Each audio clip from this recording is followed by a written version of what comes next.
تو روزہ ڈھال ہے اور جہنم سے آزادی کا ایک اہم ذریعہ ہے۔ روزہ اللہ اور بندے کے مابین ایک راز ہے۔ روزہ نور ہے، ضیاء اور روشنی ہے، اور آقا کریم صلی اللہ علیہ وآلہ وسلم نے روزے کی فضیلت بیان کرتے ہوئے ارشاد فرمایا کہ ہر شے کی کوئی زکوٰۃ ہوتی ہے، انسان کے جسم کی زکوٰۃ روزہ ہے۔ اگر روزہ رکھے گا تو جسم زکوٰۃ ادا کرے گا، جس طرح زکوٰۃ سے مال پاک ہوتا ہے، روزے سے جسم پاک ہو جاتا ہے۔ اور روزہ ویسے بھی انسان کے لیے شفا کا پیام ہے۔ فرمایا کہ سحری کھایا کرو، چونکہ سحری کے کھانے کے اندر بھی اللہ نے برکت رکھی ہے۔ تو یہ ماہ سیام اپنے دامن میں برکتیں لے کر، رحمتیں لے کر نازل ہوتا ہے۔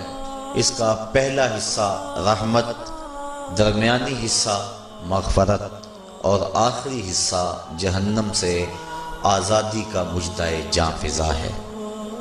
حدیث میں آتا ہے کہ اللہ نے میری امت کو رمضان المبارک کے روزے کے حوالے سے 5 چیزیں ایسی عطا کی ہیں جو اس سے قبل کسی امت کو نصیب نہیں ہوئی۔ ایک تو یہ کہ رمضان المبارک کے اندر روزہ رکھنے والے کے معدے سے جو بو نکلتی ہے، اللہ کو وہ مشک سے زیادہ محبوب ہے۔ دوسری بات کہ جب ماہ سیام آتا ہے تو شیاطین کو جکڑ دیا جاتا ہے۔ تیسری بات کہ روزے دار جب تک روزے میں رہتا ہے، فرشتے اس کے لیے مغفرت کی دعائیں کرتے رہتے ہیں۔ اور چوتھی بات، جب ماہ سیام کی آخری رات آتی ہے تو اس کے سارے گناہوں کو بخش دیا جاتا ہے اور اس کو جہنم سے آزادی کا پروانہ مل جاتا ہے۔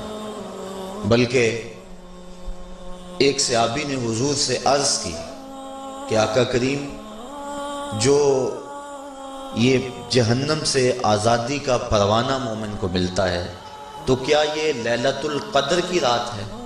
تو آقا کریم نے فرمایا نہیں، جب مزدور اپنی مزدوری مکمل کرتا ہے، جب اس کی دہاڑی پوری ہو جاتی ہے تو پھر اس کو اس کا مالک کچھ دیتا ہے، تو یہ جو اس کو بخشش اور مغفرت کا مژدہ جاں فضا دیا جاتا ہے، یہ اس کی مزدوری ہے۔ اور فرمایا کہ جو لیلۃ القدر کی برکتیں اس کو حاصل ہوتی ہیں، یہ اس کے علاوہ ہیں۔ اور یہ اللہ تعالیٰ جل شانہ نے خاص کرم نوازی فرمائی بندہ مومن پر کہ اس کو یہ بابرکت رات عطا فرمائی۔ اور 5ویں فضیلت جو اس کو دی گئی روزہ دار کو، اور حضور سے قبل جو امتوں میں لوگ روزے رکھتے تھے، یہ فضیلتیں ان کو نہیں عطا کی گئی۔ جنت کو پورا مومن کے لیے آراستہ و پیراستہ کیا جاتا ہے۔ حضرت ابو ہریرہ رضی اللہ تعالی عنہ سے ایک روایت مروی ہے جس کو امام بخاری اور امام مسلم نے روایت کیا کہ آقا کریم علیہ السلام نے ارشاد فرمایا، قال اللہ عز وجل، اللہ جل شانہ ارشاد فرماتا ہے، کل عمل ابن آدم لہو، ابن آدم کا ہر عمل اسی کے لیے ہے، الا الصوم فإنہ لی، ہاں مگر روزہ ہے جو وہ میرے لیے رکھتا ہے، وأنا اجزی بہ، اور اس کی جزا میں اسے دوں گا، والصیام جنۃ، اور سیام روزہ ڈھال ہے، فَإِذَا كَانَ يَوْمُ صَوْمِ أَحَدِكُمْ فَلَا يَرْفُثْ وَلَا يَصْخَبْ فَإِنْ صَابَّهُ أَحَدٌ أَوْ قَاتَلَهُ فَلْيَقُلْ إِنِّي صَائِمٌ وَالَّذِي نَفْسُ مُحَمَّدٍ بِيَدِهِ لَخُلُوفُ فَمِ الصَّائِمِ أَطْيَبُ عِندَ اللَّهِ مِنْ رِيحِ الْمِسْكِ لِلصَّائِمِ فَرْحَتَانِ يَفْرَحُهُمَا إِذَا أَفْطَرَ فَرِحَ بِفِطْرِهِ وَإِذَا لَقِيَ رَبَّهُ فَرِحَ بِصَوْمِهِ۔ تو فرمایا کہ جب کوئی شخص روزہ رکھتا ہے تو اس کا یہ عمل اللہ کے لیے ہے اور اللہ تعالیٰ اس کی جزا دے گا۔ روزہ ڈھال ہے، جب کوئی شخص روزہ رکھے تو وہ اس کے اندر کوئی اللہ کی نافرمانی نہ کرے، یہاں تک کہ اگر اس کو کوئی شخص گالی بھی دے تو وہ یہ کہے کہ میرا روزہ ہے، میں صائم ہوں، میں نے روزہ رکھا ہوا ہے، یہ کہہ کے لڑنے والے کو، الجھنے والے کو ٹال دے۔ حضور نے ارشاد فرمایا مجھے قسم ہے اس رب کی جس کے قبضے میں محمد کی جان ہے کہ روزہ دار کے معدے سے جو بو نکلتی ہے اللہ کو وہ مسک یعنی کستوری کی خوشبو سے زیادہ محبوب ہے۔ اور روزہ دار کے لیے دو خوشیاں ہیں، ایک خوشی اس کو اس وقت ملتی ہے جب وہ روزہ افطار کرتا ہے، اور دوسری خوشی اس کو اس وقت ملتی ہے جب اس روزے کے صلے میں اسے اپنے رب کا دیدار نصیب ہوگا۔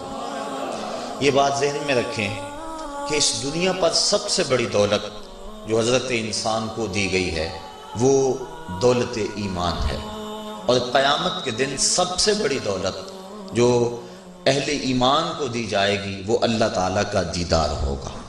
جنت کے حور و قصور، جنت کے محلات، جنت کی عالی نصب نعمتیں، دنیا کی کوئی دولت اور دنیا کی کوئی نعمت جنت کی کسی نعمت کا مقابلہ نہیں کر سکتی، لیکن جنت والے جنت میں جا کر جس نعمت کو سب سے بڑا سمجھیں گے، اور وہ ہوگی بھی حقیقت میں سب سے بڑی نعمت، ایسی نعمت کہ اس نعمت کے ملنے پہ باقی ساری نعمتوں کو بھول جائیں گے، وہ یہ ہے کہ رب اپنے رخ کرم سے پردہ ہٹا دے گا اور ان کو اپنا دیدار عطا فرما دے گا۔